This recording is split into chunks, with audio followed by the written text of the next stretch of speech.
আৰম্ভ হল বাহিনী নৈৰ ওপৰত দলং ভঙাৰ কাম জিএমচিয়ে দিছপুৰ ষ্টেট বেংকৰ সন্মুখৰ পৰা আৰম্ভ কৰিলে দলং ভঙাৰ কাম দিছপুৰৰ ষ্টেট বেংকৰ সন্মুখত আছে কেইবাখনো দলং জিএমচিৰ পঞ্চম সংমণ্ডলৰ অঞ্চলত দলং ভঙা হৈছে এই মুহূৰ্তত আমি জনাইছো আৰম্ভ হল বাহিনী নৈৰ ওপৰত দলং ভঙাৰ কাম জিএমচিয়ে দিছপুৰ ষ্টেট বেংকৰ সন্মুখৰ পৰা আৰম্ভ কৰিছে দলং ভঙাৰ কাম উল্লেখযোগ্য যে দিছপুৰ ষ্টেট বেংকৰ সন্মুখত আছে কেইবাখনো দলং পঞ্চম সংমণ্ডলৰ অঞ্চলত জিএমচিয়ে আৰম্ভ কৰিছে দলং ভঙা কাম গুৱাহাটী মহানগৰীক কৃত্ৰিম বানমুক্ত কৰাৰ বাবে জিএমচিৰ এই পদক্ষেপ মুঠ 25খনকৈ দলং ভঙাৰ সিদ্ধান্ত গ্ৰহণ কৰা হৈছে প্ৰথম পৰ্যায়ত 89খন দলং তালিকাভুক্ত কৰা হৈছিল আৰু তাৰ পিছত এই সংখ্যা হ্ৰাস পালে 25খনলৈ আৰু আজিৰে পৰা দলং ভঙাৰ প্ৰক্ৰিয়া আৰম্ভ কৰা হৈছে গুৱাহাটী মহানগৰীক কৃত্ৰিম বানমুক্ত কৰাৰ বাবে এই পদক্ষেপ গ্ৰহণ কৰা হৈছে পানীৰ প্ৰবাহত বাধা প্ৰদান কৰিছিল এই দলংসমূহে আৰু যাৰ পৰিপ্ৰেক্ষিতত এই সিদ্ধান্ত গ্ৰহণ কৰা হয় আৰু এই দলংসমূহৰ বিকল্প হিচাপে অত্যাধুনিক প্ৰযুক্তি ব্যৱহাৰ কৰি অত্যাধুনিক দলং নিৰ্মাণৰ পৰিকল্পনা গ্ৰহণ কৰা হৈছে প্ৰথম অৱস্থাত এই দলংসমূহ ভঙাৰ কাম আজিৰে পৰা আৰম্ভ কৰা হৈছে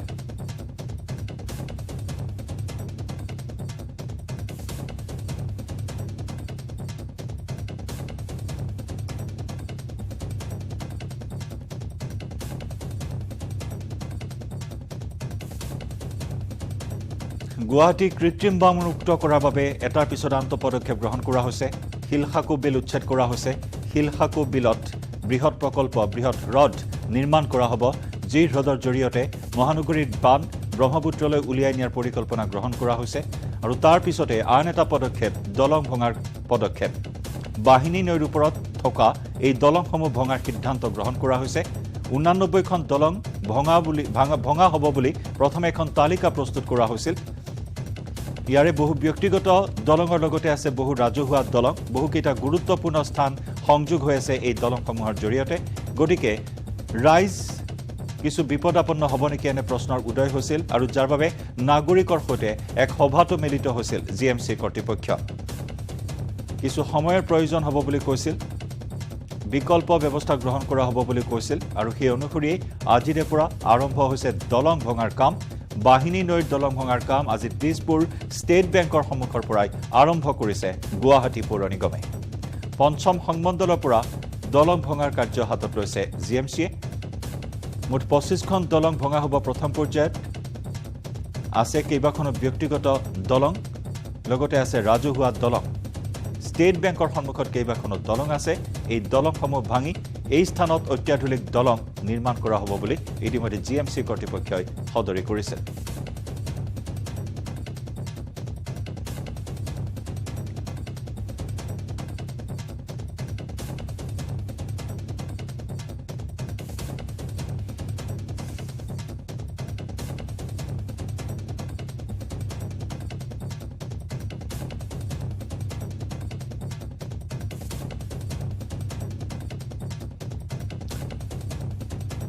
আৰু এই কাৰ্যপন্থা কিমান কাৰ্যকৰী হয় সেয়া পৰৱৰ্তী সময়ত লক্ষণীয় হ'ব কৃত্ৰিম বান ৰোধ হ'বনে নহয় সেয়া অনাগত বাৰিষাতে তাৰ উত্তৰ পোৱা যাব কিন্তু এইখিনি মুহূৰ্তত আমি যোগাযোগ স্থাপন কৰিছো আমাৰ সতীৰ্থ সাংবাদিক মৌচুমী শৰ্মা বৰুৱাৰ সৈতে মৌচুমী ষ্টেট বেংকৰ পৰা আৰম্ভ হৈছে দিছপুৰ ষ্টেট বেংকৰ পৰা দলং ভঙাৰ কাম আৰম্ভ হৈছে পৰিৱেশ এই মুহূৰ্তত চাব বিচাৰিম হয় জয়ন্ত যি কৃত্ৰিম বান ৰোধ কৰিবৰ বাবে গুৱাহাটী মহানগৰীত বাহিনী নদীৰ ওপৰত থকা 25খনকৈ দলং অৱশেষত ভাঙিবলৈ সিদ্ধান্ত গ্ৰহণ কৰিছে জিএমচিয়ে আৰু যিসমূহ নিৰ্বাচন কৰা হৈছে দলং সেই প্ৰত্যেক যিসকল লোকে সেই দলংসমূহ নিৰ্মাণ কৰিছিলে ব্যক্তিগত প্ৰতিষ্ঠানেই হওক বা কোনো লোকেই তেওঁলোকৰ ঘৰৰ সন্মুখত যোনে স্থাপন কৰিছিল তেওঁলোকক জিএমচিৰ ফালৰ পৰা বিশেষ নিৰ্দেশ দিয়া হৈছিলে আৰু সেই নিৰ্দেশ এটা নিৰ্দিষ্ট সময়সীমা তেওঁলোকক দিয়া হৈছিলে যাতে তেওঁলোকে নিজে দলংসমূহ ভাঙে কিন্তু আজি যিহেতু বৃহস্পতিবাৰ হ'ল ছেক্ৰেটেৰিয়েটৰ সন্মুখত থকা এই যি মনাল টাৱাৰ আছে মনাল টাৱাৰৰ সন্মুখত থকা যিখন ব্ৰিজ আছে সেই ব্ৰিজখন তেওঁলোকক ভাঙিবলৈ এটা নিৰ্দিষ্ট সময়সীমা দিয়া হৈছিলে কিন্তু সময়সীমা পাৰ হৈ যোৱাৰ পিছত তেওঁলোকে যিহেতু নাভাগিলে নিজে, গতিকে আজি পৌৰ নিগমে সেই দলংখন আহি ভাঙিবলৈ চেষ্টা কৰিছে আৰু পৌৰ নিগমৰ নিয়ম অনুসৰি যিখিনিলৈকে তেওঁলোকে অনুমতি প্ৰদান কৰে সেই অনুমতিতকৈ বহুত বেছি ডাঙৰকৈ এই ব্ৰিজখন বনোৱা হৈছিলে আৰু তাৰ বাবে অতিৰিক্ত যিটো অংশ সেই অতিৰিক্ত অংশটো আজি এইদৰে ভাঙিবলৈ চেষ্টা কৰা হৈছে আৰু অলপ ইতিমধ্যে ভঙা হৈছে আৰু বাকীখিনিও ভাঙিবলৈ চেষ্টা কৰা হ'ব। ইতিমধ্যে আমি দেখুৱাইছোঁ যে যিহেতু যথেষ্ট ডাঙৰ এই দলংখন, কাৰণ ইয়াত পাৰ্মিশ্যন আছিলে 6 মিটাৰ পৰ্যন্তহে ইয়াত পাৰ্মিশ্যন আছিলে, কিন্তু 6 মিটাৰতকৈ যিহেতু যথেষ্ট বেছি ইয়াত বনোৱা হৈছে, সেই যি অতিৰিক্ত অংশ আছে সেই অতিৰিক্ত অংশখিনি পৌৰ নিগমে আজি ভাঙিবলৈ চেষ্টা কৰিছে। আৰু এই মুহূৰ্তত ইয়াত তেওঁলোকে যিগৰাকী স্বত্বাধিকাৰী আছে আমি তেওঁৰ পৰা কথা পাতিবলৈ চেষ্টা কৰিম। তেওঁলোকে ইয়াত জোখ মাখ কৰি আছে, যিহেতু আপোনালোকে যিটো পাৰ্মিশ্যন আছিল, অনুমতি আছিলে, তাতকৈ কিছু বেছিকৈ বনোৱাৰ কাৰণে নহয় আমি এজ পাৰ পাৰ্মিশ্যনে বনাইছিলোঁ, কিন্তু এতিয়া চৰকাৰক দৰকাৰী হৈছে কি বাহিনী নদী এইটো ক্লিনিং কৰা অলপ প্ৰব্লেম হয়, সেইকাৰণে আমাক কৈছে কি অলপ সৰু কৰি দিবৰ কাৰণে আমি এজ পাৰ কৰি আছোঁ পাব্লিক ইণ্টাৰেষ্টৰ কাৰণে। আমি বনাইছিলোঁ এজ পাৰ আজি 15 বছৰ হৈ গ'ল নেকি, যেতিয়া বিল্ডিং হৈছিলে তেতিয়া বনাইছিলোঁ। এতিয়া পাৰ্মিশ্যনৰ কিবা আছিলে নেকি, কিমান লেংথ হ'ব লাগিব, কিমান দীঘল হ'ব লাগিব? নাই, এইটো আছিলে, এই হিচাপে আমি বনাইছিলোঁ। এজ পাৰ ৰুল আপোনালোকে বনাইছিলোঁ। এতিয়া নতুনকৈ কিমান দিছে, কিমান? এতিয়া 6.4। কিমান আছে এইখনৰ হেৰিটো, কিমান আছে, কিমান ডাঙৰ আগৰ নাই, এতিয়া 6.4। এতিয়া আমাক কৈছে কি 6.4 ৰাখিব লাগে, বাকীখিনি যি এক্সট্ৰা আছে এইটো ভাঙি দিব লাগে। এতিয়া আপুনি নিজে আমি পাব্লিকৰ ইণ্টাৰেষ্টত চৰকাৰৰ লগতে আছোঁ, আমি কোনো আপত্তি কৰা নাই, আমি ভাঙি আছোঁ। বিল্ডিঙৰ কিবা বহল তেনেকুৱা ধৰণৰ জোখৰ লগতে 6.4 মিটাৰ আছে, এনে বেলেগ বেলেগ বিল্ডিঙৰ? না মানে 6.4 এনেকুৱা আছে কি দুটা গাড়ী অহা যোৱা কৰি থকা। মানে পাৰ্মিশ্যনটো কি হিচাপে দিয়ে, অনুমতিটো মাটিখিনি চাই পেলাই দিয়ে বা না এইটো ব্ৰিজৰ ওপৰতে দিয়ে, এইটো যিমান লেন্থ আছে এই হিচাপে দিয়ে, বিল্ডিঙৰ ওপৰতে দিয়ে নহয়, বিল্ডিঙৰ ওপৰতে কোনো কথা নাই। এইটো নদী আছে, নদীৰ পৰা যেনেকুৱা ব্ৰিজ হ'ব লাগে এই হিচাপে দিছে। আপুনি জিএমচিৰ লগত সহযোগ কৰি এতিয়া কৰি আছোঁ, নিজে কৰি আছোঁ, সহযোগ কৰি আছোঁ। কিমানখিনি ভাঙিব আজি? 1 মিটাৰ 2 মিটাৰ? নাই, আজি আমাৰ এবাউট 5 মিটাৰ ভাঙা যাব। 5 মিটাৰ ভাঙিব। আৰু কি কি আছে, কি আপোনালোকৰ কি আমাৰতো অফিচবিলাক আছে, কমাৰ্চিয়েল অফিচবিলাক আছে, ইৰেকশ্যন আছে, ছনী ইণ্ডিয়া আছে, এইবিলাক অফিচবিলাক আছে। অসুবিধা হ'ব নেকি? আপোনাৰ অসুবিধা হ'ব মানে এইটো? আমাৰ অসুবিধা হ'লেও যদি পাব্লিকৰ কাৰণে লাগে, উই আৰ ৰেডি, সহযোগ কৰা আমি ৰেডি আছোঁ। আৰু যিটো তেওঁলোকে কৈছে যে প্ৰব্লেম হ'ব,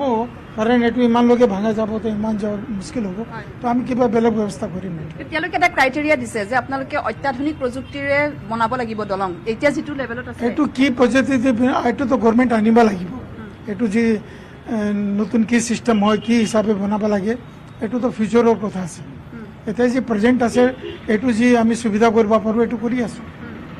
সেইটোতো আপোনালোকে কৰিব লাগিব, যিহেতু এইটো এটা জিএমচি বা চৰকাৰৰ ফালৰ পৰা কোৱা হৈছে যে ওখ হ'ব লাগিব দলংখন। দলংখনতো ওখই আছে, কোনো প্ৰব্লেম নাই, কিন্তু তেওঁ আৰু যি এক্সাভেটাৰ আছে এইটো সোমাব নোৱাৰে, কাৰণে সৰু কৰি আছে, মানে চাফা কৰিবৰ কাৰণে যি সোমাব লাগে এইটো ডাঙৰ হোৱাৰ কাৰণে এইটো ভালকৈ কৰিব নোৱাৰে, এইকাৰণে আমি সৰু কৰি আছোঁ। বাকী যিখিনি আপোনাৰ থাকিব 6.4 মিটাৰ যিখিনি ৰৈ যাব, সেইখিনি ওখ কৰিব পিছলৈকে এনেকৈ থাকি যাব? এইটো এনেকৈ এতিয়াতো এনেকুৱা থাকিব, ফিউচাৰত দেখা যাব এইটো কি হ'ব, ফিউচাৰত যদি দৰকাৰ হ'ব এইটো কৰিব লাগিব। আৰু আপুনি স্বত্বাধিকাৰ নেকি মনাল টাৱাৰৰ, নে আপোনাৰ ইয়াতে বিপণী আছে? আপুনি মনাল টাৱাৰৰ আপোনাৰ স্বত্বাধিকাৰ নেকি? নাই স্বত্বাধিকাৰ পুৰা নাই মোৰ, ইয়াতে বহুতৰ মালিক আছে, কিন্তু মই বনাইছিলোঁ এইটো, বিল্ডাৰ হিচাপে বনাইছিলোঁ, কিন্তু এইটো বিক্ৰী কৰা হ'ব। আপোনাৰ নামটো? মাই নাম ইজ কমল কুমাৰ জৈন।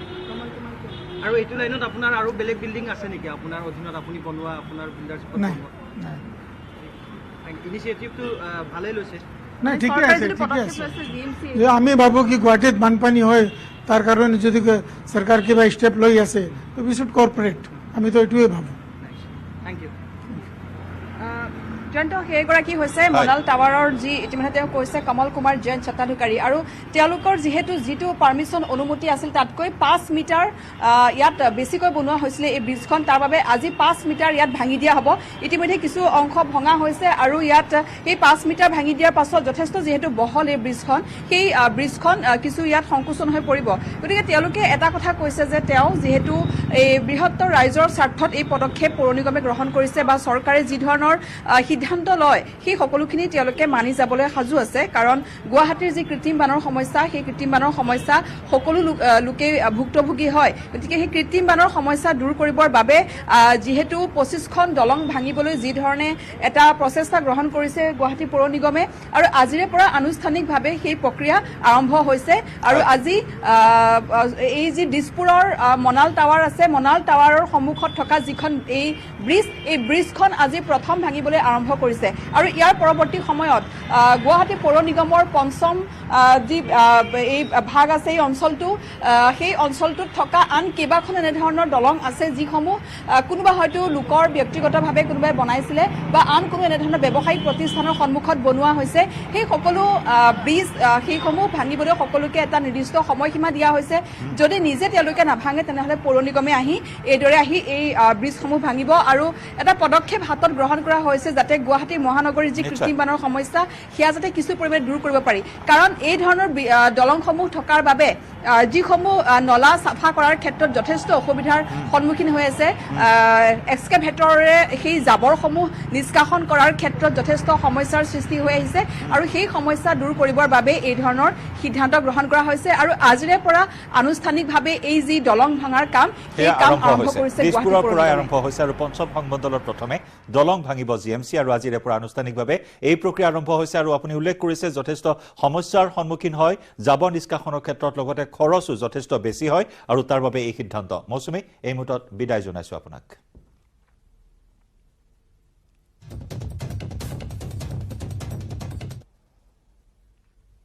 খবৰ আধাৰ অব্যাহত ৰাখিম লৈছো আন এটি চমু বাণিজ্যিক বিৰতি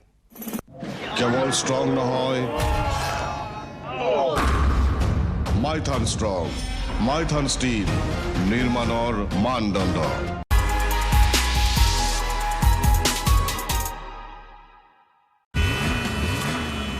Uh-oh.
বহু জল্পনা কল্পনাৰ অন্তত বিত্তমন্ত্ৰী অজন্তা নেওগে দাখিল কৰিলে 2023-24 বৰ্ষৰ বাজেট লাচিতৰ বিষয়ে লেখাই বিশ্ব অভিলেখ স্থাপন কৰিছে চৰাইদেউ মৈদামক বিশ্ব অভিলেখৰ চেষ্টা বিহুকো বিশ্বৰ দৰবাৰত প্ৰতিষ্ঠা কৰাৰ চেষ্টা কৰা হৈছে 14 এপ্ৰিলত বিহুৰে বিশ্ব জয় কৰিব অসমে ৰাজ্যত বৃদ্ধি হৈছে ঘৰুৱা উৎপাদন 935.23 কোটি টকাৰ ঘাটি বাজেট দাখিল কৰে আজি বিত্তমন্ত্ৰী অজন্তা নেওগে 1,39 লাখ টকাৰ বাজেট দাখিল অজন্তা নেওগৰ পুনৰ জনাইছো 1.39 লাখ কোটি টকাৰ বাজেট দাখিল অজন্তা নেওগৰ ৰাজহ শিতানত ব্যয় হ'ব 1.11 লাখ কোটি টকা মূলধন শিতানত ব্যয় হ'ব 28,000 কোটি টকা ৰাজহুৱা উপনিমিত্ত শিতানত ব্যয় হ'ব 1.81 লাখ কোটি টকা মুঠ প্ৰাককলিত ব্যয় 3.21 লাখ কোটি টকা 3 বছৰৰ বাবে কৃষি আয়কৰ ৰেহাই অব্যাহত থাকিব ৰাজ্যত 5খন নতুন চিকিৎসা মহাবিদ্যালয় স্থাপন হ'ব 6খন চিকিৎসা মহাবিদ্যালয়ৰ আন্তঃগাঁথনিৰ উন্নয়ন সাধন হ'ব 2022-23ত GSDP 5.5 লাখ কোটি টকা হোৱাৰ আশা 2021-22ত GSDP আছিল 3.93 লাখ কোটি টকা 4 বছৰত ৰাজ্যৰ বিকাশৰ হাৰ গড়ে 10.25% গোলকীয় মন্দাৱস্থাৰ বিপৰীতে উজ্জীৱিত অসম ভাৰতৰ বিকাশৰ হাৰ 7% বৃদ্ধিৰ আশা 1 লাখ উদ্যোগীক দিয়া হ'ব ৰাজ সাহায্য MSME খণ্ডৰে জড়িতক দিয়া হ'ব ৰাজ সাহায্য 2 লাখ নিবনুৱাক নিয়োগ সৃষ্টিকাৰী কৰাৰ লক্ষ্য ক্ষুদ্ৰ উদ্যোগ স্থাপনৰ বাবে 2 লাখ টকাকৈ ঋণ 1 লাখ যুৱক যুৱতীক এই ঋণ দিয়াৰ লক্ষ্য স্থাপন কৰা হৈছে বৰ্তমানলৈ 42,000 নিবনুৱাক নিযুক্তি দিয়া হৈছে 20 মেৰ ভিতৰত আৰু 40,000ক নিযুক্তিৰ লক্ষ্য 27.5 লাখক অৰুণোদয় আঁচনিত অন্তৰ্ভুক্তিৰ লক্ষ্য অৰুণোদয়ৰ ধন 1400 টকালৈ বৃদ্ধিৰ পৰিকল্পনা এই বছৰৰ শেষলৈ হিতাধিকাৰীয়ে লাভ কৰিব 1400 টকাকৈ ৰেচন কাৰ্ড থকা লোকৰ বাবে আয়ুষ্মান অসম যোজনা 27 লাখ অতিৰিক্ত পৰিয়ালক সামৰি লোৱাৰ লক্ষ্য 5 লাখ টকাকৈ পাব নগদবিহীন চিকিৎসা সেৱা বিনামূলীয়া চিকিৎসাৰ বাবে দিয়া হ'ব নগদবিহীন কাৰ্ড নোপোৱালৈ ৰেচন কাৰ্ডেৰে চলিব এই কাম 500খন হাইস্কুলক আন্তঃগাঁথনি উন্নয়নৰ পৰিকল্পনা 5 কোটি টকাকৈ দিয়া হ'ব 500খন হাইস্কুলক 100 হাইস্কুলক আদৰ্শ বিদ্যালয় হিচাপে স্থাপন কৰা হ'ব চাহ বাগিচাত 100খন হাইস্কুল স্থাপন কৰা হ'ব প্ৰথম স্থান লাভেৰে নৱম শ্ৰেণীলৈ উত্তীৰ্ণক টেবলেট প্ৰদান কৰা হ'ব চৰকাৰী স্কুলৰ নৱম শ্ৰেণীৰ শিক্ষাৰ্থীক চাইকেল দিয়া হ'ব স্নাতক পৰ্যায়লৈ বিনামূলীয়া পাঠ্যপুথি HSত প্ৰথম বিভাগত উত্তীৰ্ণ মেধাবীলৈ স্কুটি প্ৰদান কৰা হ'ব স্নাতকোত্তৰৰ ছাত্ৰ-ছাত্ৰীক 10,000 টকাকৈ অনুদান আগবঢ়োৱা হ'ব BPLৰ ছাত্ৰ-ছাত্ৰীৰ মাচুল ৰেহাই ঘোষণা কৰা হৈছে বিশ্ববিদ্যালয়লৈ উন্নীত হ'ব শিৱসাগৰ কলেজ কোকৰাঝাৰ চৰকাৰী কলেজ বঙাইগাঁও কলেজ যোৰহাটৰ JB কলেজ উত্তৰ লখিমপুৰ কলেজ সন্দিকৈ ছোৱালী মহাবিদ্যালয় নগাঁও কলেজ শিলচৰৰ গুৰুচৰণ কলেজ আনহাতে গহপুৰত হ'ব কনকলতা ৰাজ্যিক বিশ্ববিদ্যালয় আৰম্ভ হ'ব অসম নগৰীয়া স্বাস্থ্য অভিযান নগৰীয়া অঞ্চলত নিযুক্তি দিয়া হ'ব 1000 আশা কৰ্মীক নগৰত 20টা FRU নিৰ্মাণৰ প্ৰস্তাৱ অসমৰ চাহৰ 20 বছৰীয়া জয়ন্তী পালনৰো ব্যৱস্থা গ্ৰহণ কৰা হ'ব অসমৰ চাহক ব্ৰেণ্ড হিচাপে প্ৰচাৰৰ লক্ষ্য দেশ বিদেশত হ'ব অসমৰ চাহৰ ৰোড শ্ব' বিশেষ চাহ প্ৰস্তুতৰ ৰাজ সাহায্য বৃদ্ধিৰ ব্যৱস্থা প্ৰতি কিলোত 12 টকালৈ বৃদ্ধি হ'ব ৰাজ সাহায্য অসম দৰ্শন আঁচনিত সামৰা হ'ব 8টা নতুন নামঘৰ 100 বছৰীয়া নামঘৰ মন্দিৰক 15 লাখ টকাকৈ সাহায্য বিতৰণ মছজিদ গীৰ্জা আৰু গুৰুদ্বাৰলৈ এই সাহায্য প্ৰদান কৰা হ'ব কাশী বিশ্বনাথৰ দৰে উন্নয়ন হ'ব কামাখ্যা কৰিডৰৰ ৰংঘৰৰ সমীপত পৰ্যটকৰ বাবে হ'ব গৃহ JNUত শংকৰদেৱৰ নামত হ'ব আসন বীৰ লাচিতৰ বীৰত্বৰ কাহিনীৰে মঞ্চায়ন হ'ব নাটক দেশৰ চুকে কোণে মঞ্চায়ন কৰা হ'ব নাটকখন অৰুণোদয় আঁচনিত অন্তৰ্ভুক্ত হ'ব সত্ৰৰ কেৱলীয়া ভকত 6 মাহৰ মূৰে মূৰে চলিব বাল্য বিবাহ কেন্দ্ৰিক অভিযান জিলা আৰক্ষীয়ে চলাব এই অভিযান গাঁও প্ৰতিষ্ঠা দিৱসৰ বাবে প্ৰতিখন গাঁৱলৈ 5,000 টকা গুজৰাটৰ খেল মহাকুম্ভৰ আৰ্হিত হ'ব খেল মহাৰণ ইত্যাদি বিভিন্ন ঘোষণা বিত্তীয় বৰ্ষৰ বাজেটতে অসমৰ 500খন স্কুলক 6 কোটি টকাকৈ যোগান ধৰি নতুন ভৱন স্মাৰ্ট ক্লাছৰুম আদিৰ কল্পনাৰ কথা ইয়াত কোৱা হৈছে নতুনকৈ 3000 কিলোমিটাৰ পকী পথ নিৰ্মাণৰ সংকল্প এই বাজেটত দোহৰা হৈছে অসমৰ চাহ শিল্পৰ 200 বছৰীয়া উদযাপনৰ বাবে অৰ্থডক্স টিৰ ক্ষেত্ৰত প্ৰতি কেজিত 12 টকা ৰাজ সাহায্য দিয়াৰ কথা কোৱা হৈছে তাৰ লগে লগে এগ্ৰিকালচাৰ ইনকাম টেক্স আৰু 3 বছৰৰ কাৰণে দিব নালাগিব সেই ধৰণৰ ঘোষণাও বিত্তমন্ত্ৰীগৰাকীয়ে সদনৰ আগত দাঙি ধৰিছে। চাহ বাগিচাৰ বাবে মুখ্যমন্ত্ৰীৰ আৱাস যোজনা, লাইনৰ পকী পথ, গৰ্ভৱতী মহিলাক 15,000 টকালৈকে আৰ্থিক সাহায্য দিয়াৰ কথা এই বাজেটত কোৱা হৈছে। আটাইতকৈ ডাঙৰ কথা, অসমৰ চাহ বাগিচাৰ মজদুৰসকলৰ বাবে, শ্ৰমিকসকলৰ বাবে চৰকাৰী চাকৰিত 3% আৰক্ষণৰ ব্যৱস্থাও এই বাজেটত কোৱা হৈছে। মই ভাবোঁ যে এই বাজেটখনে অসমৰ অৰ্থনৈতিক বিকাশ, সামাজিক ন্যায় আৰু অৰ্থনৈতিক বিকাশত প্ৰতিগৰাকী ব্যক্তিকে সামৰি লোৱাৰ এক মহান সংকল্পৰ কথা এই বাজেটত উল্লেখ কৰা হৈছে। কাজিৰঙাৰ এলিভেটেড ৰোড, গুৱাহাটীৰ ৰিং ৰোড, কপিলী পাৱাৰ প্ৰজেক্টৰ খুব সোনকালে উদ্বোধন আৰু অসম মালাৰ দৰে হিতৈষী আঁচনিত ধনৰ ৰূপায়ণৰ জৰিয়তে ইনফ্ৰাষ্ট্ৰাকচাৰৰ ক্ষেত্ৰতো এই বাজেটে যথেষ্টখিনি প্ৰেৰণাদায়ক বাণী বা প্ৰেৰণাদায়ক খবৰ জনসাধাৰণৰ বাবে লৈ আহিছে। মই বিত্তমন্ত্ৰী অজন্তা নেওগ ডাঙৰীয়ানীক, অসম মন্ত্ৰীসভা আৰু আমাৰ সকলোৰে হৈ পুনৰ উজ্জীৱিত অসমৰ সপোন সাৰ্থক ৰূপায়ণ কৰাৰ বাবে যি বাজেট দাখিল কৰিলে তাৰ বাবে উষ্ণ অভিনন্দন জনাইছোঁ। आज हमें असम सरकार का 2023-24 साल का जो बजट है वो बजट हमारा वित्त मंत्री महोदया ने पेश किया। ये बजट में ये अनुमान लगाया गया है कि असम का जो जीडीपी है अगली साल तक वो जीडीपी 5.5 लाख करोड़ रुपया तक पहुंच जाएगा। साथों साथ जो पब्लिक एक्सपेंडिचर है ये 1,40,000 से 30,000 तक हम लोग पहुंच जाऊंगा। साथ साथ में प्रधानमंत्री आयुष्मान भारत और हमारे जो हेल्थ इंश्योरेंस स्कीम है उनको सिनर्जी करते हुए सारे फैमिली एनएफएसएस बेनिफिशियरी को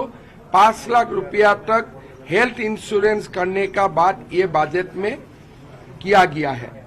अरुणोदय जो हमारा फ्लैगशिप प्रोग्राम है, अरुणोदय का जो मंथली डिसबर्समेंट है ये 1400 रुपया तक ले जाने का बात बोला है। 3000 किलोमीटर नया रास्ता बनाने का, गुवाहाटी में रिंग रोड बनाने का और 2 मेडिकल कॉलेज बनाने का कोई सारे कैपिटल इंटेंसिव प्रोजेक्ट भी ये बजट में दिया गया है। असम का टी इंडस्ट्री का 200 साल होगा। टी इंडस्ट्री को आगे करने के लिए हर केजी ऑर्थोडॉक्स चाय में 12 रुपया का सब्सिडी देने का बात किया है और असम का चाय और आदिवासी समुदाय को सरकारी आरक्षण में 3% आरक्षण का बात भी ये बजट में इंडिकेट किया है।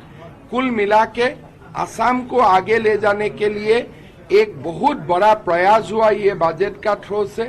प्रधानमंत्री मोदी जी का सपना साकार करने के लिए बहुत सारे कदम उठाया गया है। मैं वित्त मंत्री महोदया को बहुत बहुत अभिनंदन देता हूं कि एक रिसर्जेंट असम का एक बजट हमारे हाउस में पेश करने के लिए।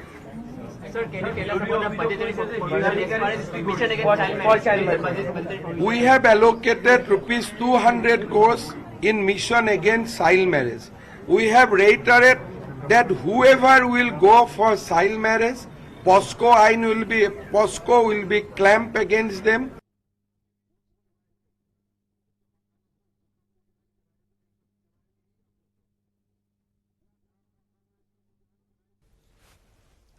আৰু বাজেট সন্দৰ্ভত হিয়া মুখ্যমন্ত্ৰী ডক্টৰ হিমন্ত বিশ্ব শৰ্মাৰ প্ৰতিক্ৰিয়া। মুখ্যমন্ত্ৰীগৰাকীয়ে প্ৰতিক্ৰিয়া প্ৰকাশ কৰিছে অজন্তা নেওগৰ বাজেট সন্দৰ্ভত। খবৰধাৰ অব্যাহত ৰাখিম লৈছো আন এটি চমু বাণিজ্যিক বিৰতি। কেৱল ষ্ট্ৰং নহয়, মাইথান ষ্ট্ৰং, মাইথান ষ্টিল নিৰ্মাণৰ মানদণ্ড। लड़की तेरा नाम क्या है, पूछने वाले पूछे तो बता तेरी पहचान क्या है। तेरा नाम पूछेगा तो उठेगा तूफान, हिलेगी जमीन। मचेगा घमासान तेरा नाम गूंजेगा जब हर गली हर मकान में फैलेंगे तेरी बातें हर नुक्कड़ हर दुकान में पीठ पे सजाए घूमेंगे तेरा नाम देखेंगे फिर गेम तेरी चौपाल के नाम सब पीठ पे सजाए घूमेंगे तेरा नाम देखेंगे फिर गेम तेरी ये है शुरुआत तेरी अब हर जुबान पे होगी बात तेरी देखिए पहला Tata women's premier league sports 18 और অৱশিষ্ট উদ্ধাৰ কৰা হৈছে হেলিকপ্টাৰখন এতিয়াও জ্বলি থকা বুলি জানিব পৰা হৈছে মান্দালা শিখৰৰ বাংলাদেশত দুৰ্ঘটনাত পতিত হয় হেলিকপ্টাৰখন